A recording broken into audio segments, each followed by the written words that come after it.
The school year has just started for Syrian children in Jordan's al-Zaatri camp, the second largest refugee camp in the world. And although this school is full, fewer than half of the school-aged children are actually attending school. Many children here have to work to support their families. And in some rural areas of Syria, it was already common, especially for boys over the age of 14, to drop out of school to work. But some students still value getting an education even while in exile. Education is important because we are going back to our country one day and no one's going to rebuild Syria but us. We are the generation that will hopefully rebuild Syria. UNICEF runs 3 official schools here teaching the Jordanian curriculum, but has more registered students than seats. Over the summer, a back-to-school campaign based on the efforts of school children and aid agencies encouraged more families to send their children to school. Some children are afraid of getting lost on the walk to school because the camp is so big.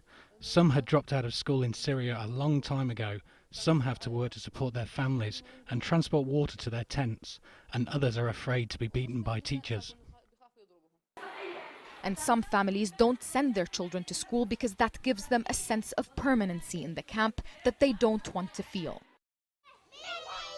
But more funding is needed to provide more Syrian children with access to education. UNICEF says education is the least funded sector, and the camp's schools can only accommodate less than half the number of school-aged children living in al-Zaatri.